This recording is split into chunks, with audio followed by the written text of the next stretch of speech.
தென்காசி மாவட்டம் கடையத்துல சத்திரம் பாரதி மகளிர் உயர்நிலை பள்ளி அப்படின்னு ஒண்ணு இருந்தது. இப்பொழுது கடையம் சத்திரம் செல்லம்மாள் பாரதி மகளிர் உயர்நிலை பள்ளி அப்படின்னு பெயர் மாற்றம் செஞ்சிருக்காங்க. பல இடங்கள்ல பெயர் மாற்றங்கள் அரசியல் சார்பாக பல விஷயங்கள்ல மாத்துவாங்க, பல திட்டங்களுக்கு பெயரே மாத்துவாங்க அப்படிங்கிறத பார்த்துருக்கலாம். ஆனா இதுல ஒரு அர்த்தம் பொதிந்ததாக இருக்கிறது அப்படிங்கிறாங்க.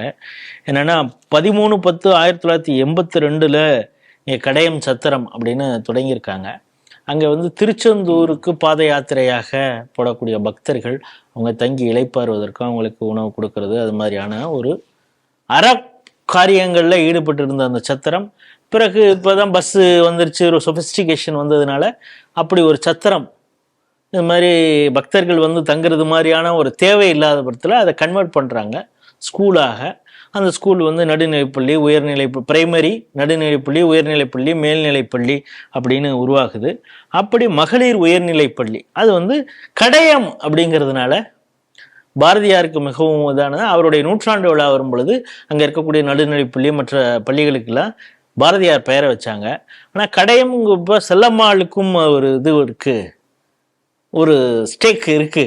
ஆனால் அவங்களுடைய கடைசியில் அங்கே தான் இருந்தாங்க அப்படிங்கிறதுனால செல்லம்மாளுங்கிற பேரை சேர்க்கணும் அப்படின்னு சொல்லி அதனுடைய செயலர், ஸ்கூலுடைய செயலர் வெங்கடரமணா கோரிக்கை வச்சிருந்திருக்காரு. ஏற்கனவே அவர் கோரிக்கை வச்சப்போ இப்பொழுது இருக்கக்கூடிய பள்ளிக்கல்வித்துறை அமைச்சர் ராஜ்மோகனை நேர்லையும் சந்தித்து நான் ஏற்கனவே கோரிக்கை வச்சிருக்கேங்க, நீங்கள் இதை என்னென்ன பரிசீலனை பண்ணணும்னு சொன்னப்ப இல்லை இது ரொம்ப சரியாக இருக்கிறது நீங்கள் கேட்டிருக்கிறது அப்படின்னு சொல்லி பள்ளிக்கல்வித்துறை செயலர், செக்ரட்டரி, அமைச்சர் எல்லாம் சேர்ந்து உடனடியாக அந்த செல்லம்மாள் அப்படிங்கிற பேரை சேர்க்கலாம் அப்படின்னு சொல்லியிருக்காங்க. ஸோ இது ஒரு பாசிட்டிவாக இருக்குன்னா, இன்னொரு செய்தி என்னென்னா பிபிஜி ராம் அப்படிங்கிற இப்போ புதுசாக ஒரு திட்டம், ஏற்கனவே இருந்த திட்டம் 100 நாள் வேலைவாய்ப்பு திட்டத்தை இப்போ 125 நாளாக இது பண்ணி அது மகாத்மா காந்தி வேலைவாய்ப்புங்கிறத இப்பொழுது விக்ஷித் பாரத் ஜிராம்ஜி அந்த திட்டத்தை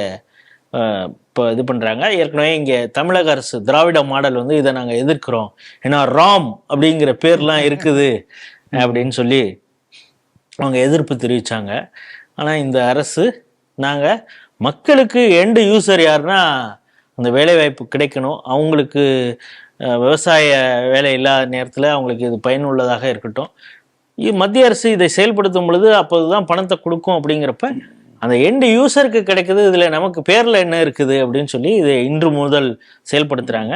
இதை வேளாண் துறை அமைச்சர் சிவராஜ் சிங் சௌஹான் சொல்லும்போது இந்தியாவில் இது இந்தியா முழுக்க இப்போ புது பேரில் எண்ணெயிலேருந்து ஜூலை 1 தொடங்குது. ஆகவே இது வரலாற்று சிறப்புமிக்க தருணம் அப்படின்னு அவரும் சொல்லியிருக்காரு. இந்த பாசிட்டிவான இந்த தாவேக்காவுடைய இந்த போக்கை எப்படி பார்க்குறீங்க? பாசிட்டிவான போக்கை உண்மையிலே பாராட்டுகிறோம். இதுக்கு முன்பு கூட ஸ்ரீதர் வேம்பு பாராட்டி இருந்தார். தனியார் மெட்ரிகுலேஷன் பள்ளிகள் அந்த வருடந்தோறும் புதுப்பிக்க வேண்டிய கட்டணம் கட்டணம் இல்லை, கட்டணம் தாண்டி அதுக்காக ஒரு ஆபீஸ் வச்சு வசூல் ரோட்ல வசூல் வேட்டை நடந்திருக்கிறது. அதுல கோடி கணக்கில் கொள்ளையடித்திருக்கிறார்கள். அதில் ஒரு பக்கம் கிறிஸ்துவ மிஷன் தான் பெருமளவு ஆதாயம் அடைந்திருக்கிறார் என்றாலும் கூட நாட்டுக்கு நல்லது செஞ்சிருக்கார். அதனால ஸ்ரீதர் வேம்பு சொன்னால ஒரு பெரிய யார் மீது பழியை போடுவது என்று காத்து கொண்டிருந்த திமுக ஸ்ரீதர் வேம்பு மேல தன்னுடைய வன்மத்தை கொட்டி செய்திருக்கிறது. ஆனால் கூட நல்லது செஞ்சிருக்காங்க. அதே போல இது ஒரு நல்ல செயலா, இது ரெண்டுமே நல்ல செயலா பார்க்கிறேன். தமிழகத்தை பொறுத்தவரை பாரதியார் பரவலாக இன்னும் பேர் சொல்லியிருக்க பாரதியாரை யாரும் பரவலாக அறியவே இல்லை. பெண் விடுதலை என்று சொன்னால் பெண் விடுதலைக்கு தமிழ்நாட்டில் முதல்ல குரல் கொடுத்ததே பாரதியார் தான்.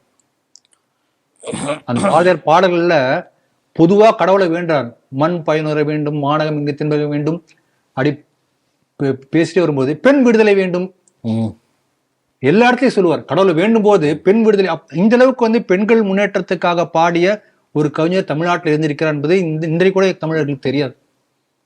இது பெண்களுக்கு போராடிவார்னா பெரியார் சொல்றோம். அவர் என்ன பண்ணாரு? யாருக்கும் ஒரு பொய் பிரச்சாரம். தமிழ்நாட்டில் எந்த அளவுக்கு அண்ணாதுரை சிலைகளோ பெரியார் சிலைகளோ ஈவே ராமசாமி நாயகர் சிலைகளோ இருக்கிறதோ அதை விட அதிகமான சிலைகள் பாரதியாருக்கு என்றைக்கு வருகிறதோ அன்றைக்கு தான் தமிழ்நாடு உருப்படும். அந்த அளவுக்கு ஒரு உப்புயர்வற்ற கருத்துக்களை பாரதியார் கொடுத்திருக்கார். அதனால அப்படிப்பட்ட பாரதியாருக்கு பின்னணியில் இருந்த ஒரு பெரிய பெண்மணி, இங்கிலீஷ்ல ஒரு ப்ராப்ளம் சொல்லுவாங்க, பிகைன் every successful man there is a women என்று சொல்வார்கள். அந்த செல்லம்மாள் இல்லாவிட்டால் பாரதியார் இல்லை. அவங்க தான் சொல்லுவாங்க, இவரை சகிச்சுக்கிட்டு இருந்தாங்க. ஆமா, இது பண்ண சம்பளம் வாங்கிட்டு வந்தாராம், அந்த குதிரை வண்டிக்காரன் கேட்டானா, உடனே அந்த சம்பளத்தை முழுக்க கொடுத்துட்டு இப்ப நடந்து வந்துட்டாரு வீட்டுக்கு. இந்த அம்மா வீட்டுல கணக்கு போட்டிருக்காங்க, இவ்வளவு சம்பளம் வரும், இந்த மளிகை சாமான் வாங்கலாம், என்னென்ன வாங்கலாம் கணக்கு போட்டிருக்காங்க. வந்த கை வீசி வந்துட்டு இருக்காரு. அவன் கேட்டான், வருத்தமாக இருந்து கொடுத்து விட்டேன் என்று சொல்லிட்டு உடனே ஒரு கவிதை பாடுறான். எப்படி இருக்கும் யோசனை பண்ணி பாருங்க. ஆனா அப்படி இருந்தாலும் கூட டைவர்ஸ் பண்ண இந்த காலத்துல உடனே போய் டைவர்ஸ் நோட்டீஸ் அனுப்பிச்சிடுவாங்க. அவரை டைவர்ஸ் பண்ணிருக்கணும், அவர் பண்ண கூத்துக்கலாம். எங்கேயோ போய் அரிசி வாங்கிட்டு இருந்தாங்களா கடன் வாங்கி, அதை வந்து தூக்கி விசிறி விட்டு குருவி கொத்துறதை பார்த்துட்டு காக்கை குருவிங்கள் ஜாதின்னு பாட்டு பாடிருந்தா எப்படி இருக்கும்? இத்தனையும் சகித்து கொண்டு அவங்க குடும்பம் நடத்தி இருக்கிறார்கள். அதனாலதான் பாரதியார் பாரதியாராக வாழ்ந்தார். ஆகவே ஃபுல் கிரெடிட் கோஸ் டு செல்லம்மா. செல்லம்மாளுக்கு முழு அங்கீகாரம் கொடுக்கப்பட்டிருக்கிறது. பாராட்டுறேன். அந்த முயற்சி எடுத்த, அதுக்கு ஒத்துழைப்பு கொடுத்த தாவேக அரசை பாராட்டுறேன். அதுல என்ன சொல்றாங்கன்னா, இந்த பள்ளி செயலாளர் வெங்கடரமணா ஒரு வகையிலே நம்முடைய அவருக்கும் பாராட்டுறது. பாலகௌதமன் அவர்களுக்கு ஒரு ரிலேட்டிவ், ஆமா, சித்தப்பா என்று கேள்விப்பட்டேன். அதனால அவருக்கு வந்து நம்முடைய பாராட்டுதல்களை தெரிவித்துக் கொள்கிறோம். நல்ல செயல் யார் செய்தாலும் பாராட்டணும். கௌதம் சித்தப்பாவோ இல்ல வேற யாரோ, he has done some very good job, அதுக்காக பாராட்டணும். இன்னொன்னு, நீங்க சொன்னபடி இந்த இதுல ராம் வருகிறது, அதனால நாங்க எதிர்க்கிறோம். நம்முடைய திராவிட தற்கொலைகளுக்கு இதை தவிர இப்ப கம்ப்யூட்டருக்குள்ள ராம் இருக்கு, ரேண்டம் அக்சஸ் மெமரி, RAM. இப்ப கம்ப்யூட்டரை வேணா எதிர்ப்பாங்களா? லேப்டாப் யூஸ் பண்ண மாட்டாங்களா? மொபைல்ல ரேம் இருக்கு, அதுல ராம் இருக்குன்னு எதிர்ப்பாங்களா?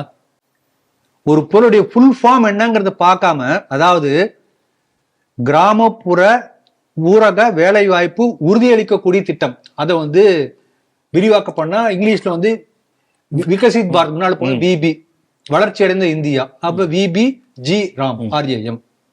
அதுல ராம் என்ற பெயர் வருகிறதுனால எதிர்க்கிறோம். அது வெளியில சொன்ன காரணம் உண்மையிலே என்ன எதனால எதிர்த்திருக்காங்கன்னா, இதுல பாருங்க பல விஷயம் இருக்கு. ஒண்ணு 100 நாள் 125 நாள் ஆயிருக்கு.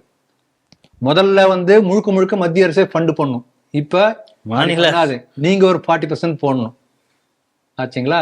மூணாவது பாருங்க, இது பணம் வந்து நேரடியா அவங்க பாக்கெட்ல முந்தி கேஷா கொடுத்தாங்க. இப்ப அந்த மாதிரி கிடையாது. அதுல வந்து கேஷ்ல கமிஷன் அடிப்பான். 100 ரூபானா அவங்களுக்கு போய் சேர்றதே எவ்வளவுன்னு தெரியாது. இவன் ஒரு 40 ரூபா ஒருத்தர் அடிச்சிருவான். இப்ப அந்த கமிஷன் அடிக்க முடியாது, நேரடியா வங்க கணக்குல போயிடும். அது அதிகபட்சம் 15 நாளைக்கு ஒரு தடவை, வீக்லி ஒன்ஸ் செட்டில்மெண்ட் பண்ணணும்.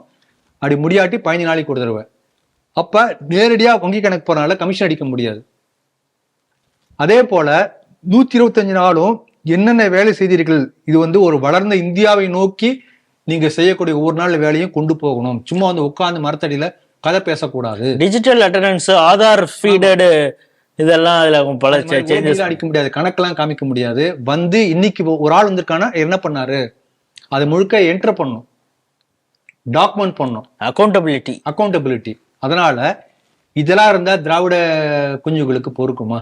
அதனால என்ன பண்றாங்க, கரூர்ல ரோடே போடாம அவங்க எவ்வளவு 3.5 கோடி ரூபாய் சாப்பிட்டுருக்காங்க. ஆமா, அந்த மாதிரி செஞ்சவங்க நாங்க. நீங்க இந்த மாதிரி எல்லாம் கேட்டா என்ன அர்த்தம்?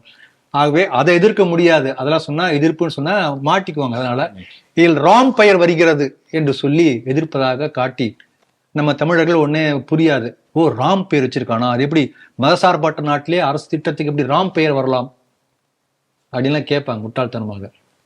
ஆகவே நல்ல ஒரு முயற்சி தாவேக அரசு செய்திருக்கிறது. ஆனா இப்ப முதல்ல அக்கௌண்ட் ஆரம்பிச்சிட்டாங்க, சென்ட்ரல் கவர்மெண்ட் ஃபண்டு வந்தாச்சு, இப்ப வேலை ஆரம்பிச்சாச்சு.